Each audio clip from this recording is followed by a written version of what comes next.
Октябрь в наших краях всегда приходит резко.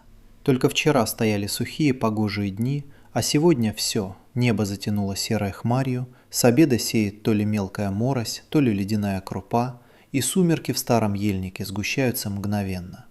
Дорога из райцентра к нашей деревне и в погожий-то день не подарок, а тут еще и связь полностью сдохла. Елена уже сворачивала с трассы на проселок, когда фары выхватили у обочины темное пятно. В голове сразу мелькнуло. Неужели опять кто-то коробку с котятами выкинул? Обычное дело для наших мест. Она притормозила, опустила стекло и посветила фонариком. Под разлапистой вывороченной березой, прямо в мокрой жухлой траве, вжавшись друг в друга, сидели два рысенка. Совсем мелкие, взъерошенные, худущие. Они дрожали так, что мелкая дрожь передавалась, кажется, самому воздуху вокруг, и выводили странный хриплый писк. Не то звали кого-то, не то просто уже отчаивались. Елена посветила по сторонам. Ни следов, ни треска веток. Мать, судя по всему, погибла, а эти глупые, со страху и голода, брели, куда глаза глядят, пока совсем не выдохлись. Оставить их у дороги в такую ночь, к утру точно замерзнут.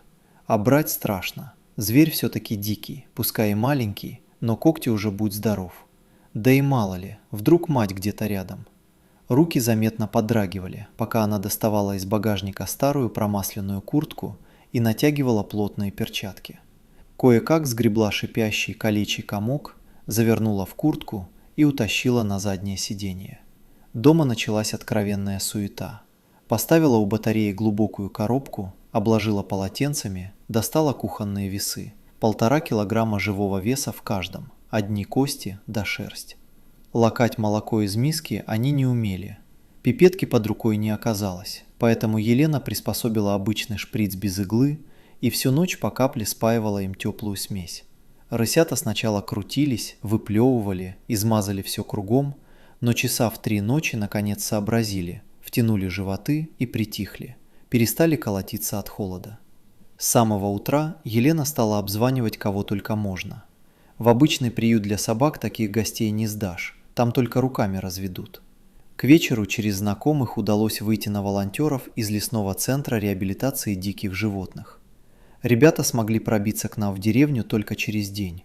За это время рысята немного пришли в себя, набрались наглости и при попытке заглянуть в коробку выдавали такое басовитое шипение, что хоть святых выноси.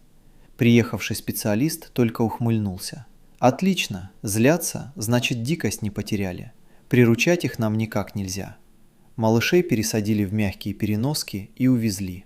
Сейчас они живут в огромном вольере прямо среди леса, с настоящим мхом и буреломом. За ними ненавязчиво наблюдают зоологи, учат брать живую добычу и, главное, бояться человека. Если все пройдет нормально, весной, как только сойдет снег, вольер просто откроют где-нибудь в глубине заповедника. Главное, чтобы прижились в тайге и больше никогда не выходили к людям.